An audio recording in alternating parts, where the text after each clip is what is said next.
So I want to welcome everybody to today's presentation of our author talk, Walk the Trails of Mercer County, with Sophie Glovier and Anthony Cucchi. Cindy Warwick, who is our author talk host, is going to introduce them in just 1 second. However, before we begin, I just want to briefly review our application, what you're seeing on your screen within the Zoom application. You do have the ability to communicate with us in 3 ways, which are down in the bottom center of your screen. We have a chat where you can communicate with anyone in the webinar, including our panelists and other participants. If you're having technical difficulties, you can raise your hand and I will message you. And then you can also post any questions that you have for our panelists in the Q&A. Both of our panelists are going to be presenting, and they are going to pause briefly at the end of their presentation, and we'll see if there are any questions. We are also going to have a Q&A at the end. However, I would like to invite all participants to please feel free to post anytime you like in the chat. Many of you may see that we have a chat question where we're asking you to share where you like to go to walk, hike, or enjoy nature. You can also use the Q&A to post particular questions for our panelists. And with that, I am going to turn things over to Cindy, who is going to introduce our speakers. Well, welcome everybody. I'm glad that you could be with us, and thanks for joining us on this talk about the trails of Mercer County. We have 3 webinars that are coming up this month. So on Thursday, the 18th, is New Jersey genealogy, and the individual who was just speaking is Regina Fitzpatrick, who is helping us out today, and I'm very thankful for her. She's our genealogy librarian, and she's going to be presenting there. And it's an introduction to New Jersey genealogy, and it's going to give you a great overview of how to begin your research and where to find things, and when to go to the archives and when to go to the state library and that. So that's on the 18th, and you can sign up for that. Tuesday, August 23rd is resume tips and tricks. And on Wednesday, August 31st is 8 great websites for health. So our next talk is on September 15th. It's to kick off National Hispanic Heritage Month. And it's a talk called The Unspoken Gift. And it's by a gentleman named Aldo Martinez. This talk is on his memoir of his life in coming to America from Cuba in the 60s. He came when he was 11 with an Operation Pedro Pan. That was a program that airlifted about 14,000 children from Cuba to the US between the years of 1960 and 1962. And he'll also talk about his adjustment to the US. Part of the unspoken gift is that his parents sacrificed out of love to give their child something which would not have been possible in the Cuba of that time. And so they sent him to America, not knowing whether they'd ever see him again. But for today, I want to introduce to you our 2 speakers so that you can have something to look forward to for fall, or if you love to walk in the humidity, go ahead and do that too. But Sophie Glovier and Anthony Cucchi. And Sophie Glovier is the Assistant Policy Director at the Watershed.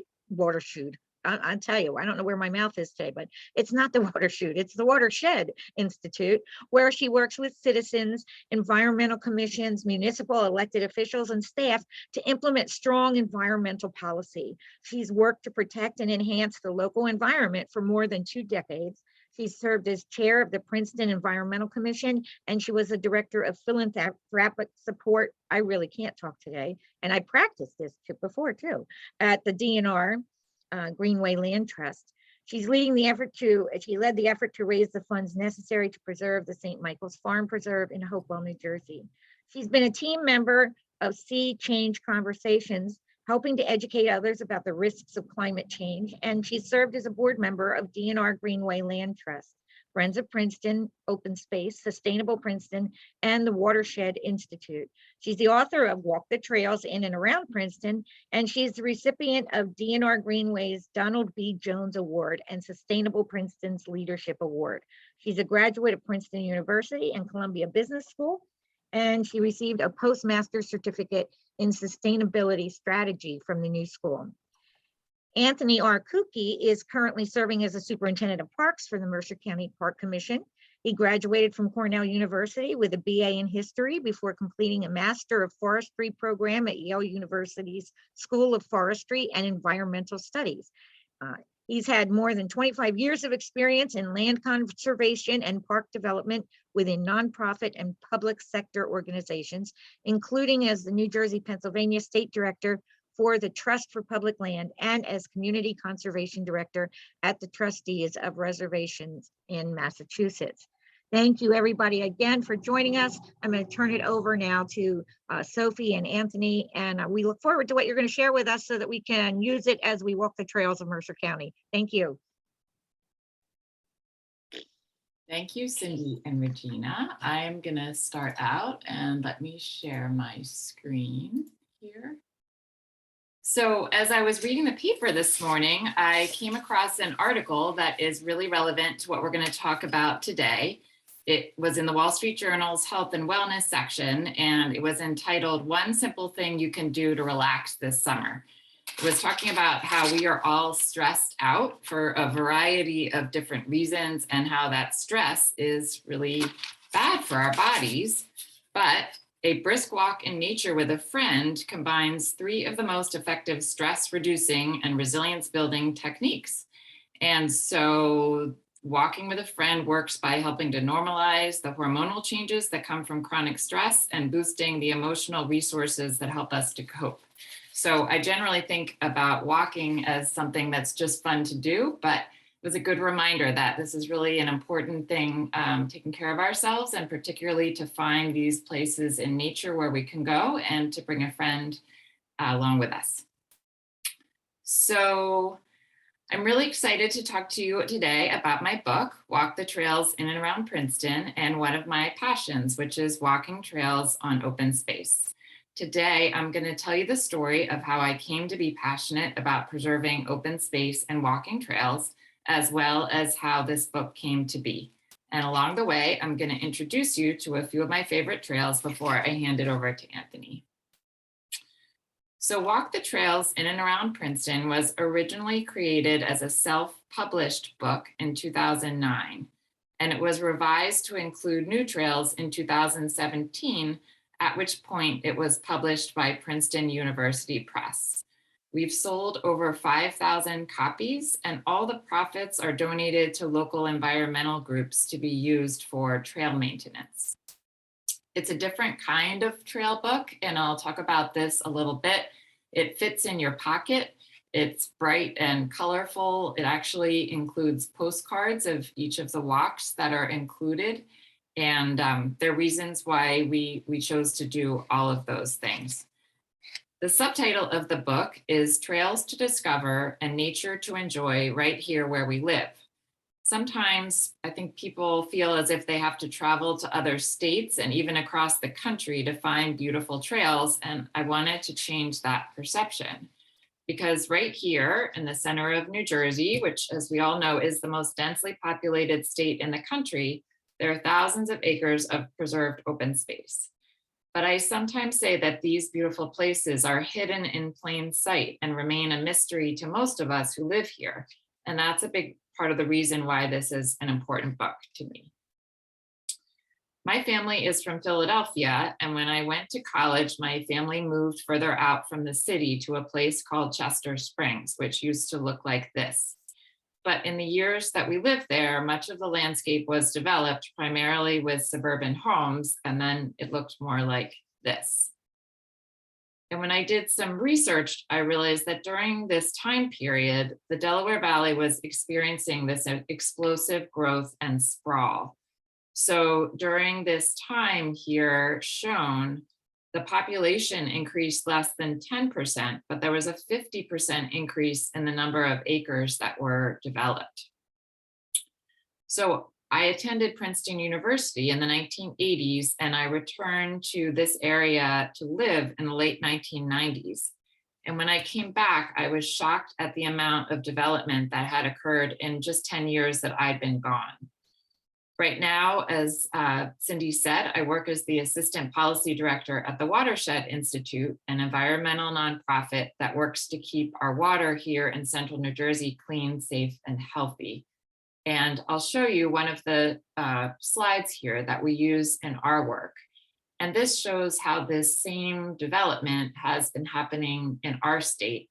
That red color that you see expanding here as the chart moves from 1986 through 2012. And as we know that development is continuing, that represents the parts of our state that are classified as urbanized, so have a lot of impervious surface. And between 1995 and 2012, impervious surfaces, which are those kind of hard surfaces like roofs and driveways and parking lots, you can see that we experienced a great increase as well. So I was really interested in seeing how much of our beautiful open spaces we could preserve for people to use. Knowing that I thought it was important that some land was left for trails and open spaces, a friend asked me to get involved with our local land trust, which was working to permanently preserve land in our area, and I enthusiastically said yes. So that is how I was introduced to DNR Greenway Land Trust. And here are some of that land trust accomplishments that I'm really proud of. As an example to call out here, the land that DNR Greenway is permanently preserved is an area 4 times larger than all of the city of Trenton, New Jersey's state capital. So that's pretty great. We're lucky here in New Jersey. We have a lot of development, but we also have a great land preservation program. So here is the first trail that I'm going to suggest that you visit. This is Greenway Meadows Park, which is located in Princeton, and it is the home of DNR Greenway Land Trust, whose offices are in a historic barn on the property.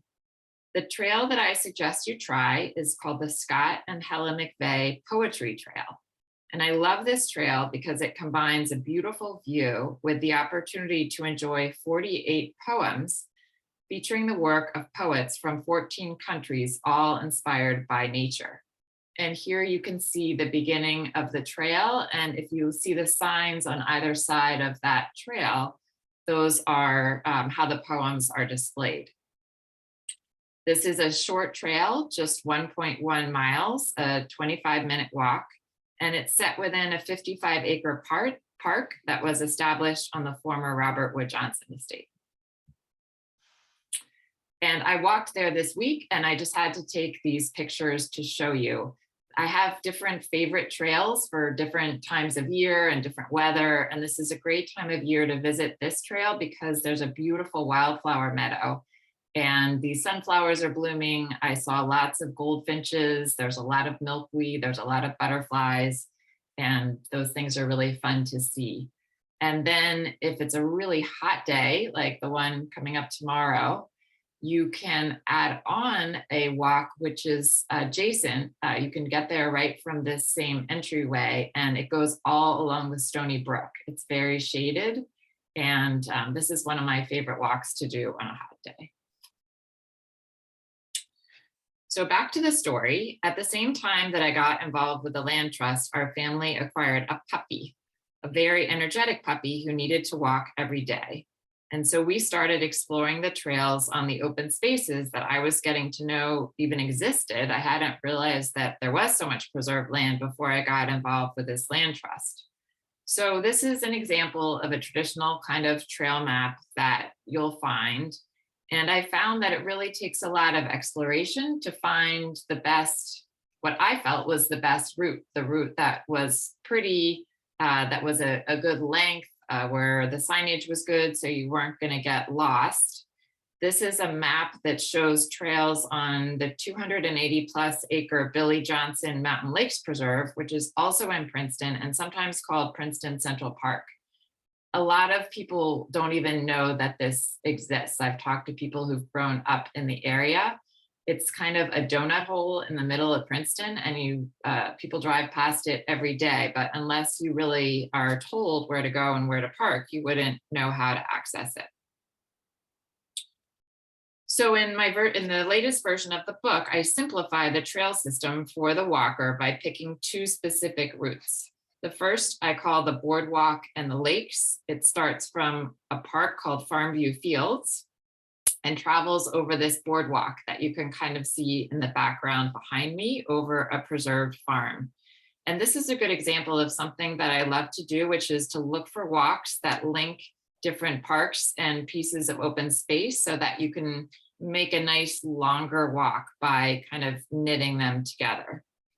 Once you've gone across this boardwalk, it takes you to Palmer Lake, which is shown here, which is a place where I often see blue herons, which is a bird that I love, and they're so majestic. It's always really a treat to see one. The second walk is in this same preserve, but it's a completely different feeling walk. You start from a different point and you travel through these woods that have all these really neat boulders fields. There's actually a cave called Devil's Cave, which is right past this rock formation with the ferns. And here's a picture of a turtle that I saw once walking there. So both of these routes that I've constructed take about 45 minutes or an hour in length. So for about a year, my dog and I walked in different places and tried different routes in the sun, the wind, the snow, the rain, every day. And sometimes I had friends that would come along, maybe even their dogs would come along. And that's when I had an insight, because often my friends would say, I love doing these trail walks, but I would never come without you because I'd get lost. And that's when I had the idea to do this book.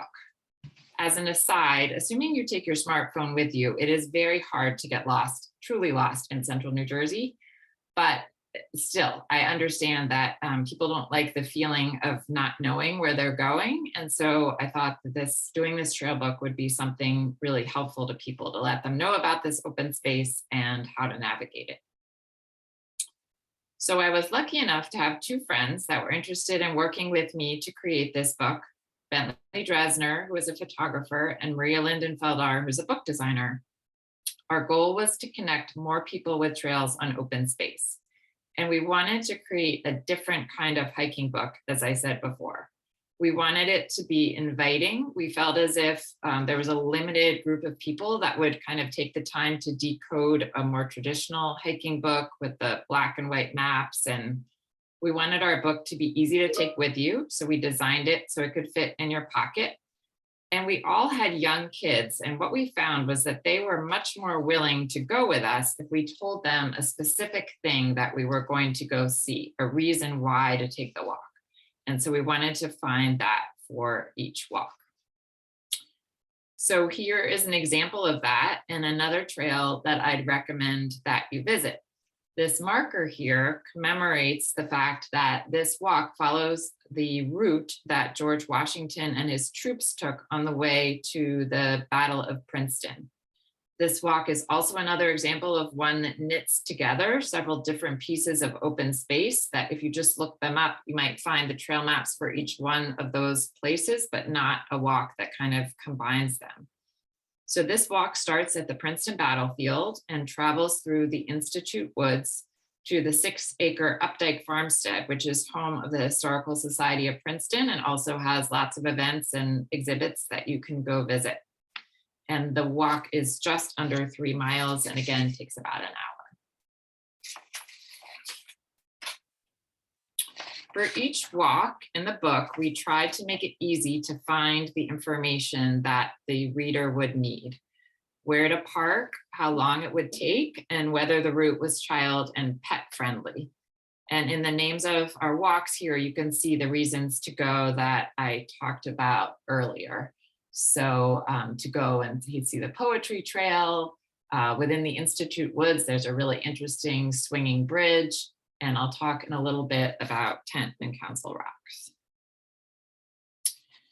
Here is another trail system I'd recommend that you visit. This is the Woodfield Reservation, which is a heavily wooded 100+ acre preserve in Princeton. It features these distinctive boulders that are a result of the Earth's tectonic plates shifting. When I went originally, I thought maybe the glaciers had left these there, but I walked with a geologist who explained to me that these actually were molten rock that were extruded from the earth so long ago and still remains because of the strong type of rock that it is. Kids love to go to see these huge rock formations. And here you see my son when he was younger standing next to Tent Rock. There's also a rock called Council Rock in this preserve, which includes a cliff that overlooks the forest floor from a significant height. I wanted to tell you that you often see interesting things when you walk in the woods. One day I arrived at Council Rock and I found someone doing a yoga headstand right at the end of the rock, which was a very memorable experience. Another trail system in the book and that I'd like to recommend to you is at the Watershed Institute in Pennington, New Jersey, where I work. We have 10 miles of trails and we're almost finished with one that is wheelchair accessible. You can see that one down here in the lower right-hand image. In the summer, we have a butterfly house, which you see here on the left. That's a place enclosed with mesh, which is full of native plants and butterflies. And it's a very magical place that's open every day. And all of this is free to visit and open to the public. For readers who love the book The Hobbit, you can take a walk to see what we call the Hobbit tree on our preserve, which is right next to the Stony Brook, and you can catch crayfish there, and that's another great place to be on a hot day. And I will give you one last recommendation before I turn it over to Anthony, which is St. Michael's Farm Preserve in Hopewell, New Jersey. This was the site of an orphanage from 1896 to 1973. These beautiful 340 acres were preserved by DNR Greenway Land Trust in 2010. The walk in my book here is entirely around the edges of farm fields, and there's a lovely view of the village of Hopewell in the Sauerland Mountains from a gazebo that's been built at the top of the hill. And this is the perfect spot for a picnic. Wherever you live in Mercer County, there are trails nearby that you can use, and I've only had the chance to highlight a few here. A good resource that I would recommend for finding trails near you is the New Jersey Trails Association, and their web address is njtrails.org. And another resource that we are so fortunate to have is our Mercer County Parks Commission. I left out a few of my absolute favorite walks because I didn't know what Anthony was going to cover, but we are so fortunate that they maintain some incredibly beautiful parks and they have some new ones planned. And so I am going to turn it over to Anthony now so that he can tell you a little bit more about that. Anthony, before we start, Sophie, we did have one question in the chat. What was the address of the park with the Boardwalk Trail and Palmer Lake? If you could post that in the chat or share it. Yes, I will do that. That is part of the Greater Mountain Lakes open space area. And the easiest way to access a trail map, which I will put in the chat, is to go to www.fopos.org. That is the website for Friends of Princeton Open Space. And if you do go there and take that walk, something that I meant to point out and I forgot is that they have a really big forest restoration effort underway there, which is really interesting to see. They've put up a very large deer fence over acres and acres, and they've worked with volunteers to remove invasive plants, which are plants that are not native to here and can really take over the environment, to remove those and then to plant native plants. And that's a really interesting and exciting thing to see if you visit there. Wonderful, thank you.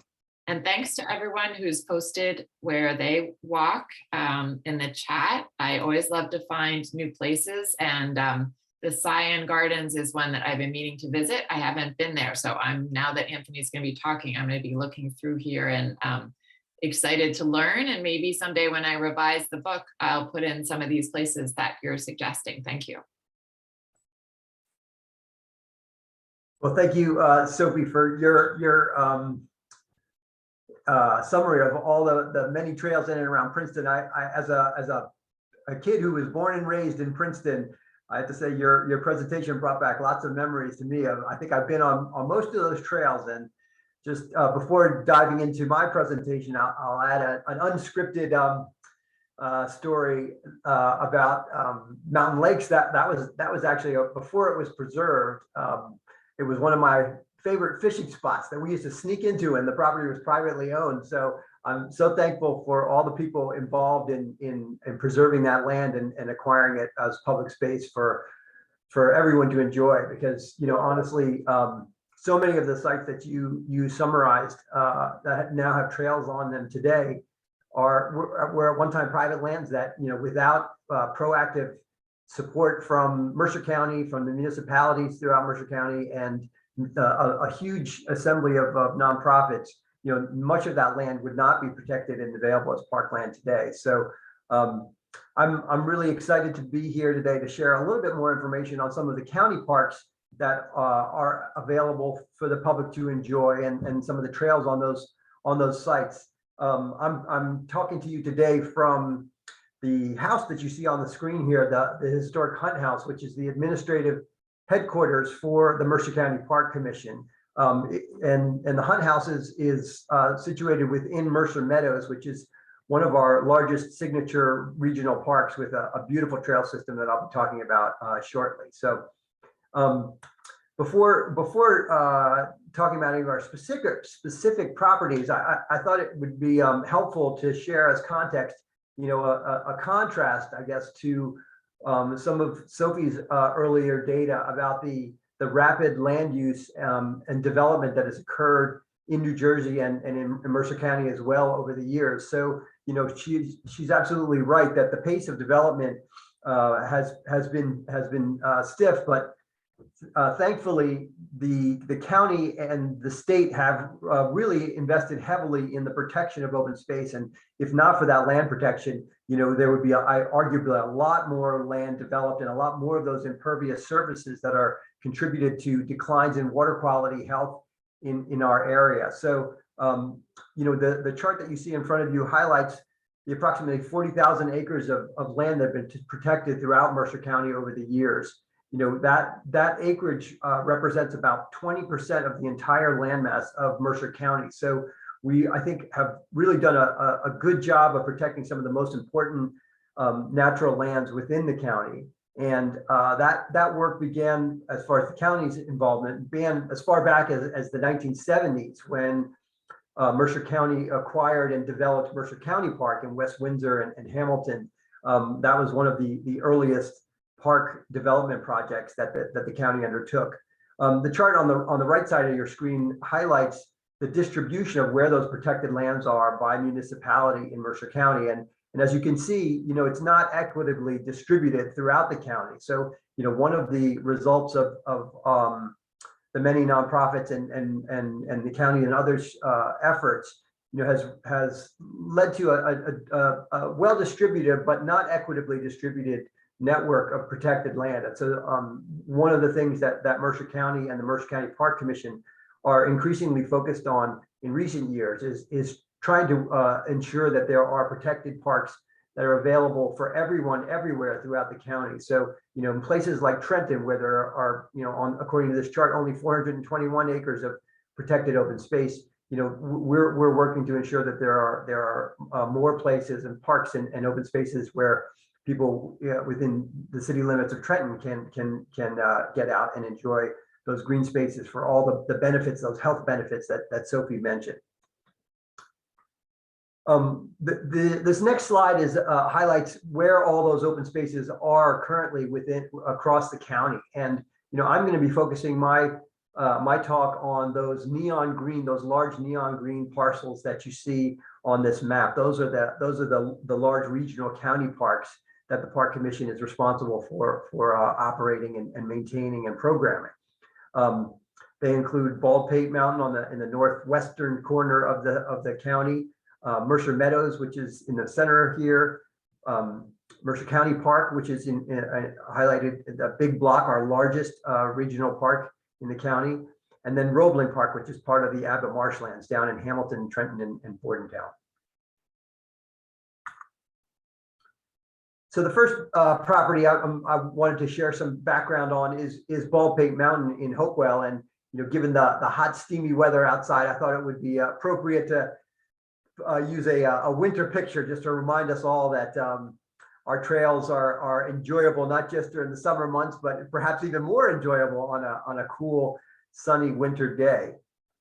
Baldpate Mountain, as I mentioned, is located in Hopewell Township, and at least 1,800 acres of the mountain in that landscape are permanently protected as open space.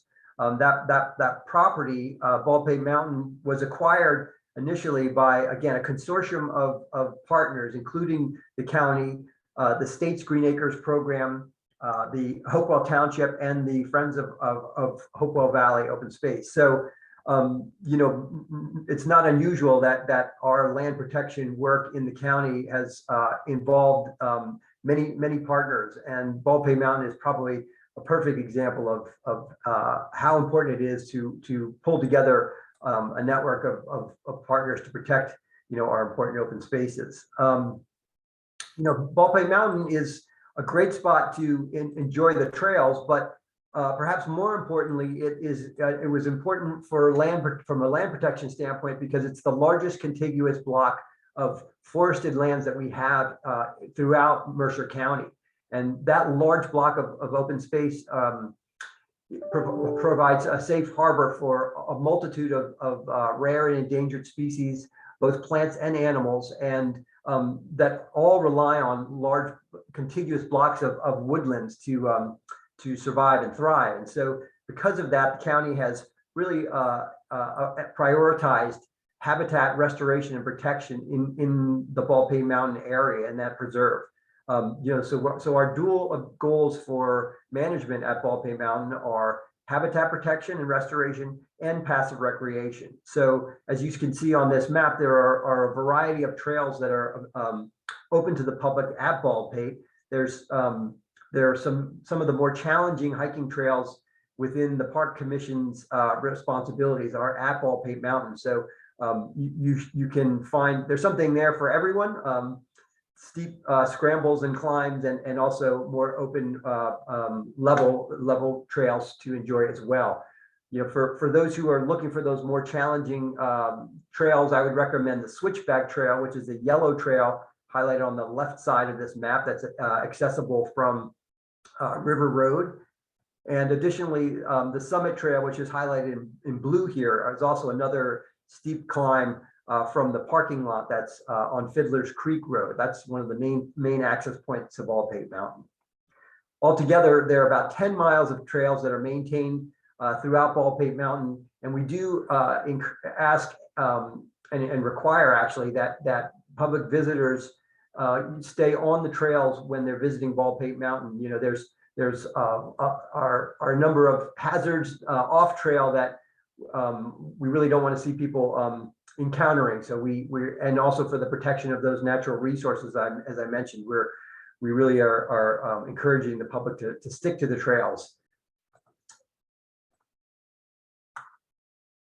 So for those who have not been out on our trails at Baldpate Mountain or any of our other properties for that matter, there is an opportunity to join hikes that are led by a naturalist at the Park Commission. And so to learn more about those kinds of events and those programs, I would encourage folks to go to the Park Commission's website, which is mercercountyparks.org.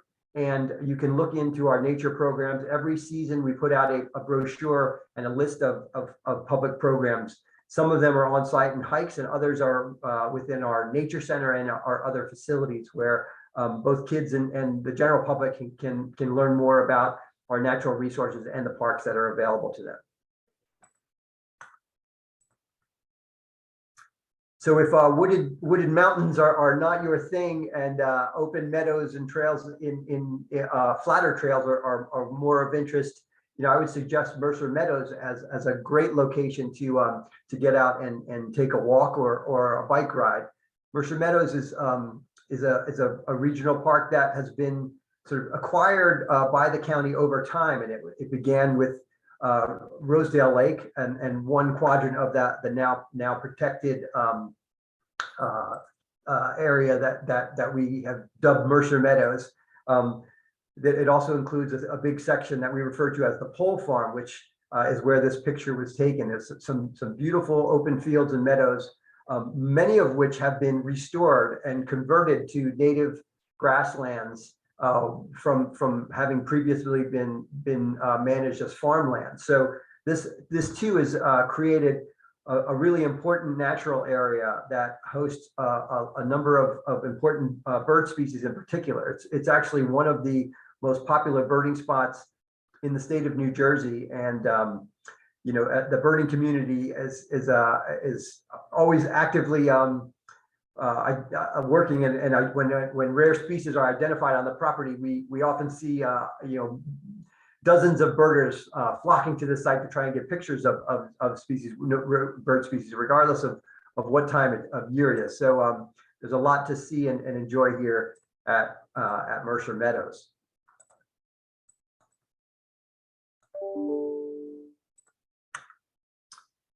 So the map here of Mercer Meadows highlights a couple of those different areas that I had mentioned. In the center on the top is Rosedale Park, where the lake, the man-made lake, is available for boating access. There's a picnic area as well that is available for rent, as well as just picnic tables and grilling areas. So, you know, for folks who want to come out and spend the day at the park, Rosedale is a great spot to do that. You know, within the trail network at Mercer Meadows, the Park Commission has worked to establish a variety of trail types, recognizing that different trail users have different preferences. So there's a combination of paved trails for that are more appealing to long distance bikers, perhaps, as well as stone dust trails, and then even mowed paths for those who are looking for a more natural experience. So altogether, there are about approximately 11 miles of trails throughout the property, and as I said, you know, a variety of trail types for different uses.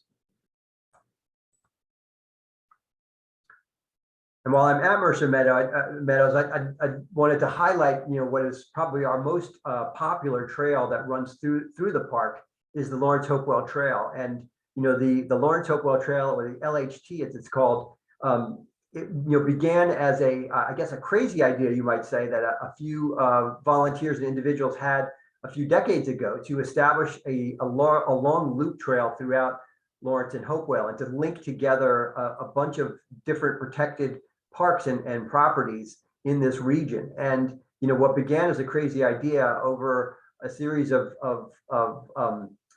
long efforts and fundraising endeavors by the Lawrence Hopewell Trail Corporation, you know, has resulted in an amazing success that has drawn visitors from all over the state and beyond to enjoy this long loop trail that runs through some of the places that Sophie was mentioning, the Watershed Institute being one of them, and also Mercer Meadows. So there's, for those who are interested in learning more about the Lawrence Hopewell Trail and some of the programs that they host, they lead a monthly talk or walk or bike ride, I think every month, and you can learn more about their programs by going to their website at lhtrail.org. So moving down to the center of the county, you know, Mercer County Park is probably our best known park in the county, and it is definitely the largest park, and it's not necessarily known for its trails as much as it is for the active recreational facilities that are housed there. You know, as this image shows, we have a number of ball fields, baseball fields, soccer fields, you know, tennis courts, an ice skating rink. It is really the county hub for active recreational endeavors. There's two county-owned golf courses on the north side of the park. But in addition to all those active recreational opportunities, there are also many miles of trails within the woodlands and around some of those recreational features that are open to the public. On the south side of the park, there are approximately 3.5 miles of paved trails that are multi-purpose trails for biking and walking, and those are very popular and a very easy going trails for that anyone can enjoy. And additionally, there are about 11 miles of non-paved paths that run throughout the park. one of the most sort of remote trail sections in Mercer County Park is the Blue Trail that's shown on the northeast side of the lake here. And that's a beautiful spot with views of the lake, as well as paths that run throughout what feel like a wilderness, right? But are actually just sort of not far from the golf course and some of the more developed sections of West Windsor. So for those looking for a wildlife experience, I would encourage you to check out the Blue Trail at Mercer County Park. And the fourth park that I wanted to visit with you today is Roebling Park. Roebling Park is situated in Hamilton Township, and a little bit of, well, Roebling Park itself is entirely within Hamilton Township. But the Abbott Marshlands, which are an ecosystem that includes Roebling Park, is about a 3,000 acre expanse of open space that sits within the municipalities of Trenton, Hamilton, and Bordentown. And this ecosystem is a very rare ecosystem type in that it's what's called a freshwater tidal wetland. And if you think about it, most tidal wetlands are associated with the coast and saltwater or estuarine areas like Barnegat Bay. But the tides actually impact Delaware River as much as they do, down along Delaware Bay up until about Trenton. And so this ecosystem here is entirely fresh water, but it does go through a tidal cycle. So every time you come to visit Roebling Park, you'll witness a different park because of the tidal cycles. And sometimes there'll be low tides where you'll be able to see all sorts of bird life in the mudflats. And other times at high tide, you'll see a much more expansive water system, and you'll be able to see what the aquatic life is like there at Roebling Park. In addition to the ecological resources at the marshlands, the Abbott marshlands are important from a historical and archaeological standpoint as well. The property was actually designated in 1976 by the United States Department of Interior as a national historic landmark, and it's actually one of only 2 historic landmarks in New Jersey that were designated because of their archaeological significance. And Roebling Park is arguably one of the most important woodland Indian archaeological sites across the entire eastern seaboard. And so there's a lot of archaeological digs that have taken place. And there have been artifacts that have been recovered and are actually in storage at the Tulpahawking Nature Center, which is a nature center that's owned and operated by the Park Commission. So for those interested, I know I'm getting off topic away from trails right now, but those people are interested in the ecological landscape at Roebling Park and that archaeological history. I'd encourage you to pay a visit to our Tulpahawking Nature Center to learn more about those resources. In terms of the trails at Roebling Park, as this map indicates, there are a few different trailheads. At the top end of the map is the Roebling Park portion, the county-owned portion of the Abbott Marshlands, and that's where there are approximately 3.5 miles of trails available around Spring Lake and through some of these marshy areas. That are mostly all pretty easygoing trails and accessible to most able-bodied walkers. But one feature that I wanted to point out that is kind of unique among the county's park system is the water trail, and this is a boat trail that's really popular with kayakers. It's that red highlighted trail shown on this map. And that there's a kayak launch both within Roebling Park and then further downstream as the creek, Crosswicks Creek, empties into the Delaware River. So for those who are boaters and who want to get out and enjoy the outdoors, I'd encourage you to take a look at that site as well. So before I run out of time here, I just also wanted to give a quick plug for the Friends of Abbott Marshlands. This is a nonprofit organization that has been really integral in not only helping to protect the land within the Abbott Marshlands, but also they too host a number of programs throughout the year. So there's a a weekly walk that volunteers from the Abbott Marshlands Friends host. And they also have a number of guest speakers that come to events that they host as well. So to learn more about those, you can visit their website, abbottmarshlands.org. And it's a great group of volunteers who are working hard to help interpret and protect the marshlands. Finally, as I wrap up, I'd like to give a quick summary of a couple parks in progress, you might say, that are not currently open to the public and available for trail walking, but are properties that in the years ahead will eventually become additions to the park system within Mercer County. The first is the Moore Station Quarry that you can see here. This was an active quarry for over 100 years and is right now in the process of being decommissioned. The property was acquired actually by the county 25 years ago as part of the Baldpate Mountain Land Protection Project. But the owners of the site retained the ability to operate their quarry on this portion of the property for 25 years. So that 25-year period is about to come to an end.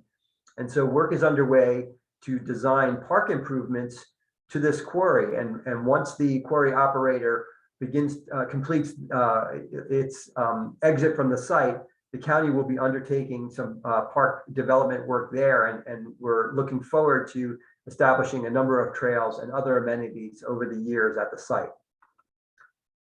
This is an overview map that summarizes what we call our master plan for the site, and identifies a number of improvements that we'd like, we aspire to create over the coming decades, you might say. They will be dominated by a beautiful lake that will fill up a portion of the quarry pit that's already filling as we speak. So, we'd love to be able to offer swimming and other amenities in the lake. That's not part of the first phase of development that we'll undertake, but but over the years and through our capital investments and planning, we hope to allow public swimming, also provide opportunities for more active recreation on the bottom of this map where the 2 is. Our planners have identified a place for a bike park where we might allow mountain bikers and other bikers to enjoy trails that we create there for them. In some ways, to provide an alternate location where biking would be have less impact on some of the natural resources that we have and are trying to protect at Baldpate Mountain. And the final site I wanted to highlight for you is Dam Site 21. This is not the most sexy name you might think of for a park, but it's a property that the county acquired many years ago for the dual purpose of flood protection and public recreation and passive recreation and park space.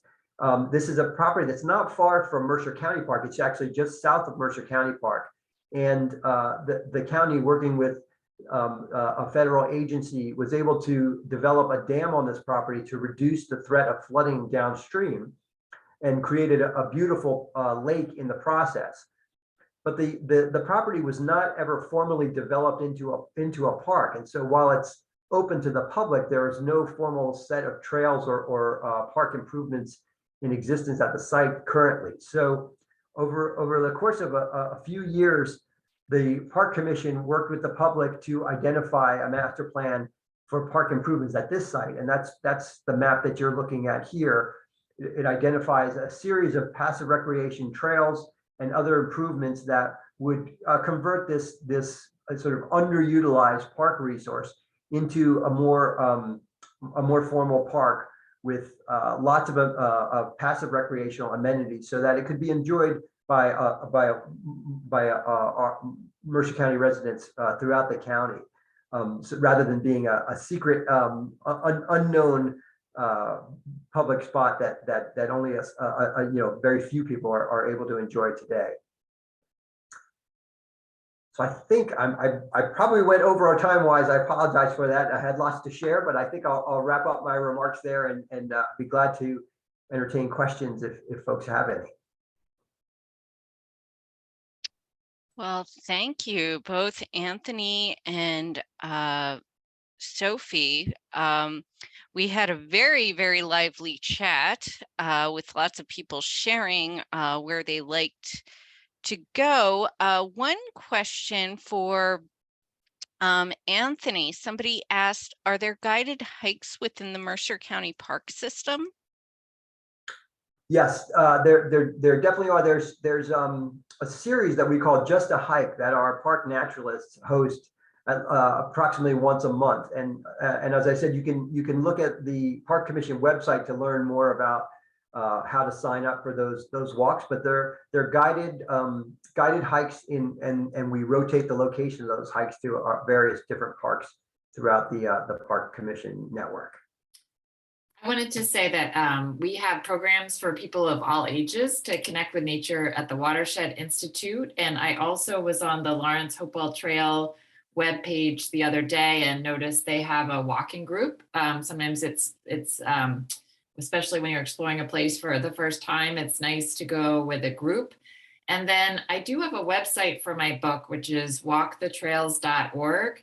And what I tried to do there was include a list of the many different nonprofits that work to maintain trails and also have themselves walks and fun outings.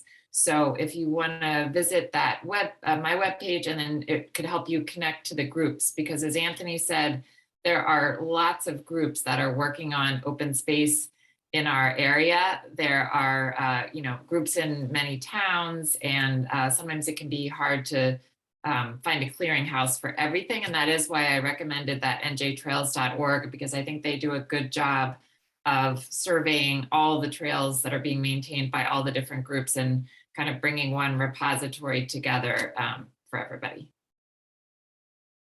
Wonderful. So we've had a couple more questions come in. Does anyone maintain the Capitol trails? So I'm guessing that the commenter is referring to the Capital to Coast Trail. And if that's the case, that the Capital to Coast Trail is a regional trail plan, actually, that was advanced by again a group of trail advocates, and the Park Commission implemented within this Dam Site 21 property that I mentioned at the end of my presentation, a small section of what was envisioned to be a large regional trail, the Capital to Coast Trail. Unfortunately, the Capital to Coast Trail, that vision was not fully implemented, and so over the years, the section of trail that was initially established at Dam Site 21 was let go because it didn't connect to other trail linkages. But the really good news is the Dam Site 21 master plan that I mentioned includes establishing and improving that Capital to Coast Trail as it crosses Dam Site 21. So we're really excited about advancing and rebuilding and improving that trail on the property. Wonderful. And Sophie, I see you answered the question about where your book can be purchased. If you're in downtown Princeton, you can go to Labyrinth Books. It's also on sale at the Barnes & Noble in Market Fair on Route 1, if you're familiar with that area. And also it is on Sophie's book website as well, so you can purchase it online. Anthony, interestingly, somebody in the chat mentioned that their maternal grandfather used to work at the quarry. So there's some family connection here in the chat. I also want to point out to both of our panelists, if you haven't gotten a chance to read everybody's comments yet because you were busy presenting, so many people jumped in when you brought in a new, when either of you brought up a new location to say how much they loved it, what time of year was best to go, what kind of flora fauna you could see at various points. So there's a lot of great information. In the chat, about the various sites as well. And Cindy just posted and mentioned she's going to start. She's been inspired by Sophie, and she's going to start bringing her dogs on walks. So we'll give questions a few more minutes. If anybody has any questions, please go ahead and post in the chat. And then meanwhile, Cindy, did you want to kind of take us out?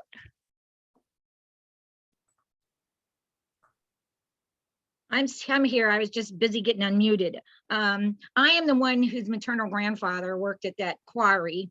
Every time we used to pass it, my mother would tell me that he worked at the quarry, and he was the guy who did the explosions and the dynamite. He would plant the dynamite and work with the explosions. And unfortunately, running away from one of those explosions, he had a heart attack and passed away. But he used to work at the quarry. I'm not trying to bring anybody down. It's just a thing of fact. But I just want to thank you so much. I love the different parks. I was madly writing them down, even though I know, and I was just going to post that this is recorded, everybody. So we've gotten a lot of information here, and you know, I'm really looking forward to fall. I do walk at least twice every day with my little pup. Well, she's not a pup anymore. She's 7 years old, but you know, it's just nice. I love, like you said, Sophie, for me, whether I'm with a friend or not, it just really de-stresses me to be out in a park and just walk around and just look at stuff, and you know, not to have to really address anything else. So I just want to thank you both for presenting and giving us your time in that. And I think from what I've seen here that many people are already walking those trails that you mentioned, and I think that others will begin walking those trails that you mentioned, and hopefully that will support the open space and the environmental things that they all stand for, you know, so that we can preserve those things and have them. Thank you so much. And everybody, thank you so much for being on board and listening. Take care. Have a good day. Thank you. Thank you. Hope to see you on the trails. Yeah.